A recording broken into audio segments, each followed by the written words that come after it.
ದಯವಿಟ್ಟು ನನಗೆ ಜೀವ ಭಿಕ್ಷೆ ಕೊಡಿ.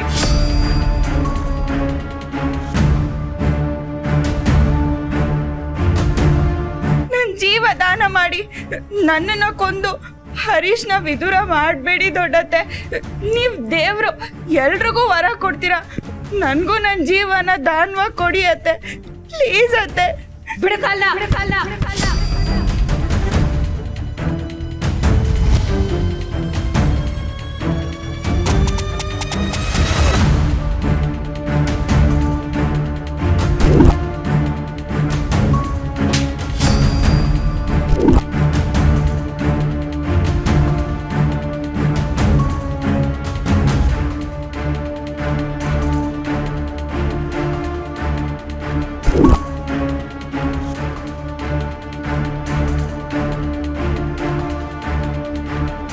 ಮಗನೆ ಅಂತ ಕರೆದು ತಪ್ಪು ಮಾಡ್ಬಿಟ್ಟೆ. ಅಮ್ಮ ಅಂತ ಕರೆದು ಕಣ್ಣೀರ್ ಸುರಿಸ್ದೆ. ಅದ್ರ ಹಿಂದಿನ ಕ್ರೂರತೆ ತಿಳಿದೇ ಹೋಯ್ತು. ಹಾಲು ಕುಡಿಸ್ತಿರೋ ತಾಯಿನ ಕಚ್ಚಿ ಕೊಲ್ಲೋ ಕ್ರೂರಿ ನೀನು.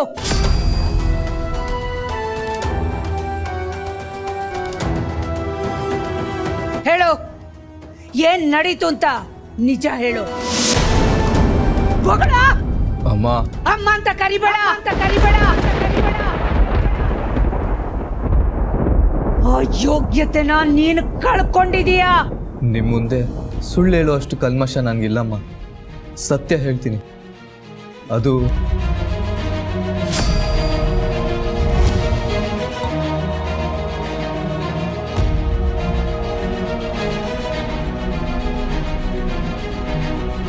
ಹೇಳ್ಬಿಡಪ್ಪ, ಸತ್ಯನ ಹೇಳ್ಬಿಡು.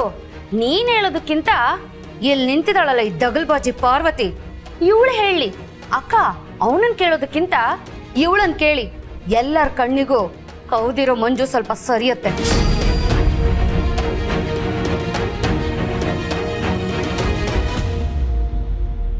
ದಾಮಿನಿ, ಉಮಾ ಹರೀಶ್ ವಿಷಯ ಮಾತಾಡ್ತಿರ್ಬೇಕಾದ್ರೆ ಪಾರ್ವತಿ ಎಲ್ಲಿಂದ ಬರ್ತಾಳೆ?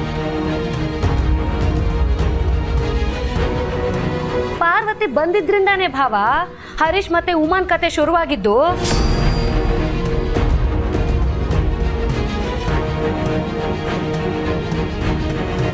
ಹರೀಶ್ ಇವತ್ತು ಉಸಿರಾಡ್ತಿದ್ದಾನೆ ಅಂದ್ರೆ ಅದಕ್ಕೆ ಕಾರಣ ಯಾರು ಹೇಳಿ? ನಮ್ಮ ಉಮಾ. ನಾನಾ? ನೋಡಿ ಪಾಪ, ಅವಳ ದೊಡ್ಡ ಗುಣ ಅವಳಿಗೆ ಗೊತ್ತಿಲ್ಲ.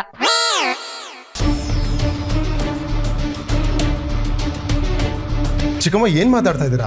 ಸರಿಯಾಗಿ ಮಾತಾಡಿದ್ರೆ ಅರ್ಥ ಆಗುತ್ತೆ. ಹೇಳ್ತೀನಪ್ಪ, ಹೇಳ್ತೀನಿ. ಆಸೆಯಿಂದ ಮದ್ವೆಗೆ ತಯಾರಾಗ್ತಿದ್ದ ಹುಡುಗನ ಹತ್ರ ಹೋಗಿ, ನೀನ್ ಮದ್ವೆ ಮಾಡ್ಕೊಳ್ಳೋಕೆ ತಯಾರಾಗಿದ್ಯಾ? ಹಾಗಾದ್ರೆ ನನ್ನ ಹೆಣಕ್ ತಾಳಿ ಕಟ್ಟಬೇಕಾಗುತ್ತೆ, ಆಗ ನನ್ನ ಹೆಣದ ಜೊತೆ ಸಂಸಾರ ಮಾಡ್ತೀಯಾ ಅಂತ ಏನೇನೋ ಪ್ರಶ್ನೆ ಹಾಕಿ ಧಮಕಿ ಹಾಕಿದೋಳು ಯಾರು ಅನ್ಕೊಂಡ್ರಿ? ಈ ಪುಣ್ಯಾತ್ ಗಿತ್ತಿ ಪಾರ್ವತಿ.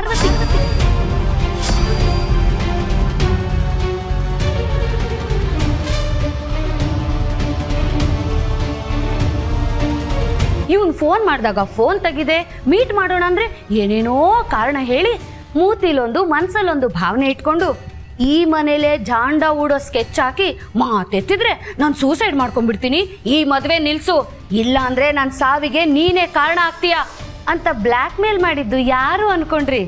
ಈ ದರ್ಬೇಸಿ ಪಾರ್ವತಿನೇ.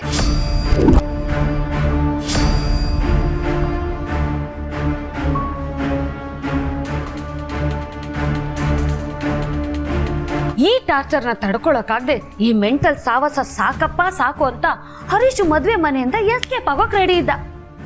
ಈ ಗ್ಯಾಪ್ ಅಲ್ಲಿ ಇನ್ನೊಂದು ಟ್ರ್ಯಾಕ್ ಅಲ್ಲಿ ಒಂದ್ ಲವ್ ಸ್ಟೋರಿ ನಡೀತಿತ್ತು. ಯಾರಿಗಾದ್ರೂ ಗೊತ್ತಾ? ಯಾರ್ದು? ನಮ್ಮ ಉಮಾದು. ನಾವು ಪ್ರೀತಿ ಮಾಡೋರು ನಮಗ್ ಸ್ಪಂದಿಸಲ್ಲ, ಆದ್ರೆ ನಮ್ಮನ್ನ ಕದ್ದು ಮುಚ್ಚಿ ಪ್ರೀತಿ ಮಾಡೋ ಹೃದಯಗಳು 1000 ಇರುತ್ತವೆ. ಚಿಪ್ಪಿನೊಳಗಡೆ ಮುತ್ತು ಅಡಗಿದ ಹಾಗೆ ಅಡಗಿತ್ತು ನಮ್ಮ ಉಮಾನ್ ಪ್ರೀತಿ.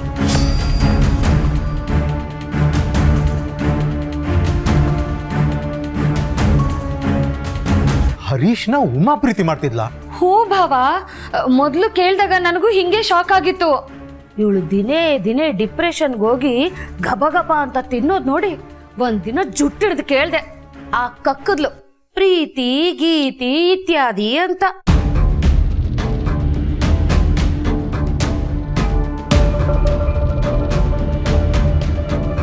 ಪ್ರೀತಿ ಮಾಡಿರೋ ಹುಡುಗನ್ಗೆ ಮತ್ತೊಬ್ಬರಿಂದ ಮೋಸ ಆಗ್ತಿದೆ ಅಂತ ಗೊತ್ತಾದ್ಮೇಲೆ ಇದಕ್ಕೊಂದು ದಾರಿ ಕಾಣಿಸ್ಲೇಬೇಕು ಅಂತ ಮದುವೆ ಮನೆಯಿಂದ ಎಸ್ಕೇಪ್ ಆಗಿ ಸಾಯಕ್ಕೆ ಹೋಗ್ತಿದ್ದ ಹರೀಶ್ನ ನಮ್ಮ ಉಮಾನೇ ಕಿಡ್ನಾಪ್ ಮಾಡಿಸಿದ್ಲು ಭಾವ.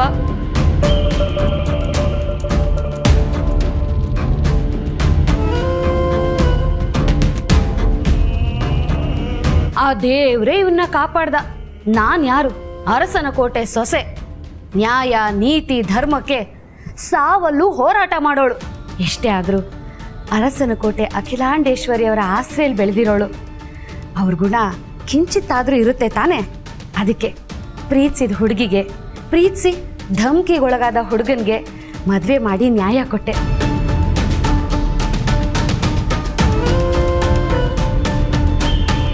ಮದ್ವೆ ಮಾಡಿಸಿದ್ದು ನ್ಯಾಯ ಹೇಗಾಗುತ್ತೆ ದಾಮಿನಿ?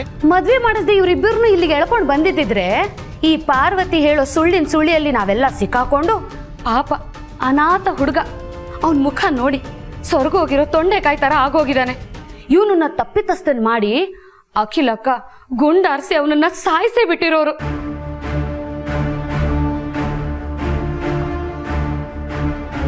ಅವನ ಜೀವಾನೂ ಉಳಿಸ್ದೆ, ನಮ್ಮ ಉಮನ್ಗೆ ಹೊಸ ಬಾಳನ್ನು ಕೊಡಿಸ್ದೆ. ಈಗ ಹೇಳಿ ಅಕ್ಕ, ನಾನು ಮಾಡಿದ ತಪ್ಪ? ನಾನು ಮಾಡಿದ ತಪ್ಪು ಅಂತ ನಿಮ್ಗನ್ಸಿದ್ರೆ ಇವರಿಬ್ಬರ ಜೊತೆ ನನ್ನನ್ನು ಶೂಟ್ ಮಾಡಿ ಸಾಯಿಸ್ಬಿಡಿ ಅಕ್ಕ. ಮಾಡಿ, ಶೂಟ್ ಮಾಡಿ ಅಕ್ಕ, ಮಾಡಿ ಮಾಡಿ ಅಕ್ಕ, ಶೂಟ್ ಮಾಡಿ ಅಕ್ಕ, ಶೂಟ್ ಮಾಡಿ.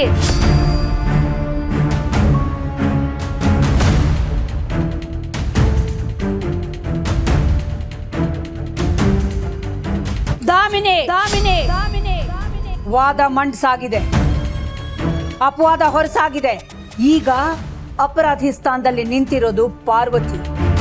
ಅವಳ ಪ್ರತಿವಾದವನ್ನ ಕೇಳೋವರೆಗೂ ಈ ಗನ್ನಲ್ಲಿರೋ ಬುಲೆಟ್ ಕಾಯ್ಲೇಬೇಕು.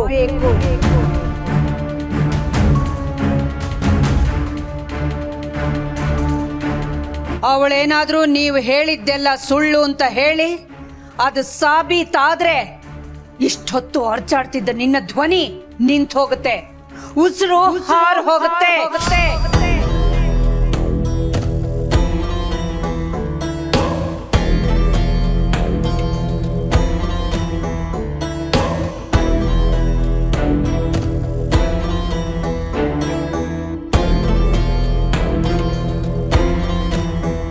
ಪಾರ್ವತಿ, ನಿನ್ನ ಮೇಲಿನ ಆಪಾದನೆನ ಕೇಳಿಸ್ಕೊಂಡಿದೀಯ.